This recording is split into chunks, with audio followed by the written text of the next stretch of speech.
If you're planning to rent a property in Portugal, you might have some questions about how the rental process works here. In this video, we're going to talk about the do's and don'ts of renting a property in Portugal. We will cover some of important points like how much deposit you might be asked to pay, whether a guarantor is necessary, and what makes a rental contract legal. We will also share some tips on what to look for in your rental contract and how to negotiate with your landlord. Hi, we're Mia and Rafael, founders of Mal Portugal, a property advisory company that helps you buy and rent property in Portugal like a local. Before we dive in, we kindly ask you to like, subscribe, and hit the notification bell. It really helps us out and allow us to continue pushing videos like this every week.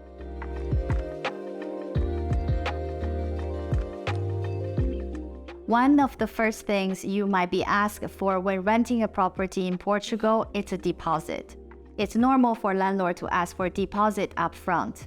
It used to be 1 month rent. However, nowadays it's not uncommon for the landlord to ask for up to 6 months rent, as 2 to 3 months of it can be deposit and the rest is for the rent in advance. This is partially because it's becoming more common for landlords to ask for more money up front, but also because it's often not possible for foreigners to provide a guarantor. So if you're asked to pay a large amount, don't be too surprised. Just make sure you know what you're getting into before you agree. In Portugal, it's common for landlords to require a guarantor who agrees to cover the rent if the tenant cannot pay.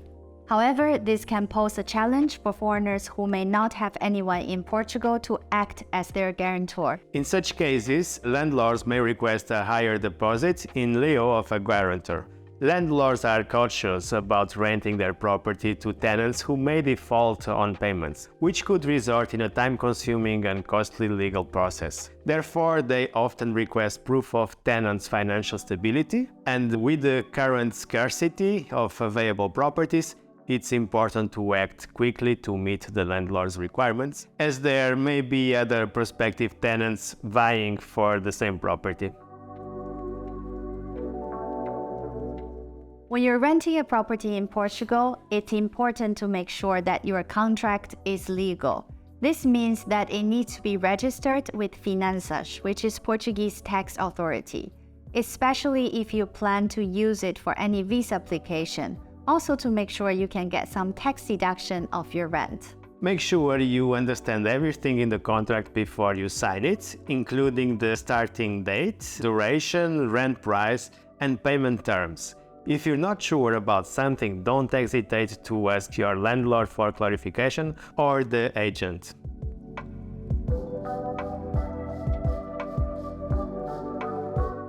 Before you sign your rental contract, there are a few things you should check to make sure you're not getting into something you'll regret later. First, make sure you document any defects in the property so you don't get blamed for them later.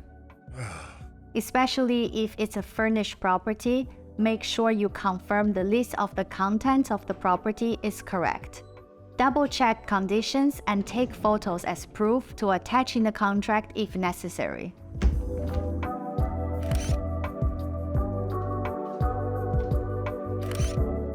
And second, read and understand the entire rental contract, including the payment terms and cancellation clauses. Third, negotiate the final price if possible. Last but not least, do a properly handover of utilities with a landlord. Again, take the photos of the meters and document the readings upon signing the contract.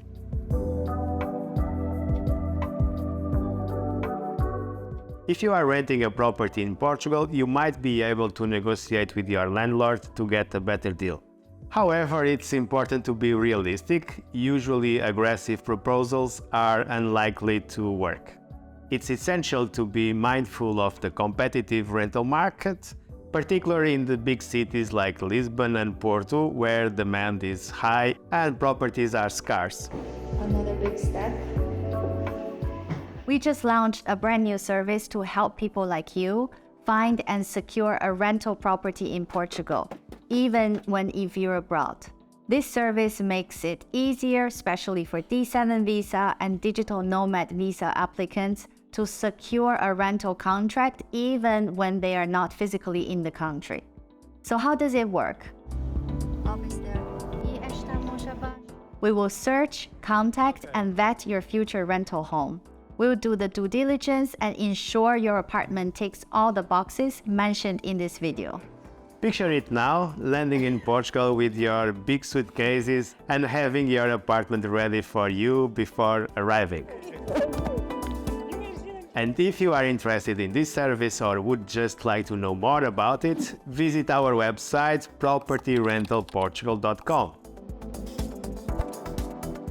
If you decide to move forward with us, you simply just book a call or leave us a message, and we will take care of the rest. Renting a property in Portugal can be a fantastic experience, but it's essential to be aware of the do's and don'ts before making any commitments, and always inspect the property, read and understand the rental contract, negotiate the final price, and understand the payment terms before signing the agreement. By taking your time and following these guidelines, you can ensure a smooth and hassle-free renting experience in Portugal. If you feel like you didn't find the answers to your questions, feel free to schedule a one-to-one consultation call with us. We would love to offer you some clarity. You can find the link to schedule with us in the description below, along with additional resources on valuable information about moving to Portugal. As always, if you found this video helpful, make sure to like, subscribe, and hit the notification bell. We post new videos every week.